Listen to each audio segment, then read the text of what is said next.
কোচবিহারের দিনহাটায় গুলিবিদ্ধ হলো এক তৃণমূল কর্মী, তার নাম ধনেশ্বর দাস। সোমবার রাতে দিনহাটার কোয়ালিরহ গ্রামে গুলি চালানোর ঘটনা ঘটেছে। অভিযোগ, বিজেপি আশ্রিত দুষ্কৃতীরা এই কাজ করেছে। গুলিবিদ্ধ তৃণমূল কর্মী কোচবিহারের বেসরকারি হাসপাতালে চিকিৎসাধীন, যদিও অভিযোগ অস্বীকার করেছে বিজেপি।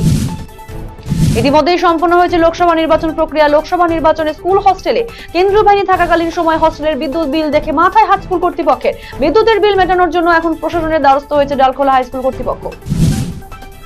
মালদা জেলার মানিকচকে কংগ্রেস কর্মীকে খুনের ঘটনায় এবারে পুলিশের জালে ধরা পড়লো একজন। পুলিশ সূত্র জানা গিয়েছে, ধৃত এই ব্যক্তির নাম আনোয়ার হোসেন। গোপালপুর গ্রাম পঞ্চায়েতের জিসারতটলা এলাকা থেকে সোমবার রাতে ধৃতকে গ্রেফতার করে পুলিশ।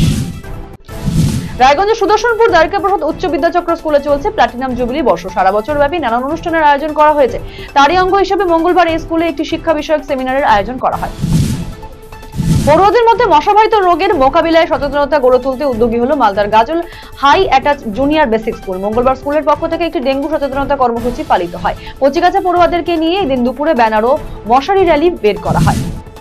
ঠিকাদারি সংস্থার সঙ্গে পিএইচই দপ্তরের সমন্বয়ের অভাবে ব্যাপক সমস্যা তৈরি হচ্ছে। হরঘর জল প্রকল্পের রাস্তা কেটে পাইপ বিছানো হলেও কাটা রাস্তা না বোঝানো চরম সমস্যায় আঠাকড়ায় গ্রাম পঞ্চায়েতের বাসিন্দারা। সমস্যা নিরসনে মঙ্গলবার উচ্চস্তরীয় প্রশাসনিক বৈঠক অনুষ্ঠিত হল বিডিও কার্যালয়ে।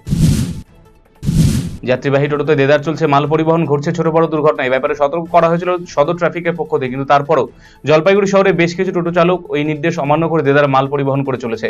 নির্দেশ কাজ না হয় এবারে অভিযান নামল জলপাইগুড়ি সদর ট্রাফিক পুলিশ। বানারহাট থানা এলাকায় বসানো 36টি সিসিটিভি ক্যামেরা। জাতীয় সড়ক থেকে শুরু করে রাজ্য সড়ক এবং জনবহুল এলাকায় ক্যামেরাগুলিকে বসানো হয়েছে। মঙ্গলবার আনুষ্ঠানিকভাবে বানারহাট সিসি ক্যামেরা উদ্বোধন করেন অতিরিক্ত পুলিশ সুপার গ্রামীণ সমীর আহমেদ। উপস্থিত ছিলেন এসডিপিও ধূপগুড়ি গেইলসেন লেপচা এবং স্থানীয় পুলিশ আধিকারিকেরা। ডাম্পিং গ্রাউন্ডে নিম্নমানের কাজ বন্ধের নির্দেশ দিলেন পুর চেয়ারম্যান। ঘটনাটি ঘটেছে কালিয়াগঞ্জ পৌরসভা 17 নম্বর ওয়ার্ডে মহাদেবপুর। এদিন ডাম্পিং গ্রাউন্ডে কাজে ব্যবহার হওয়া বালি নির্মাণ পরিদর্শন শেষে কালিয়াগঞ্জের পৌরপ্রধান রামনিবাস সাহা বলেন, নিম্নমানের বালি দিয়ে কাজ করা হচ্ছিল। চোপড়া ভ্যারাইটির বালির বদলে লোকাল বালি দিয়ে কাজ চলছিল। এই অভিযোগ পেয়ে বালি দিয়ে ঢালাইয়ের কাজ না করার নির্দেশ দেওয়া হয়েছে। দিন দিন বাড়ছে তাপপ্রবাহ। অসহ্য তাপে প্রাণ উষ্ঠাগত এই পরিস্থিতিতে গাছ লাগানো এবং সবুজায়নের পরামর্শ দিচ্ছেন পরিবেশবিদরা।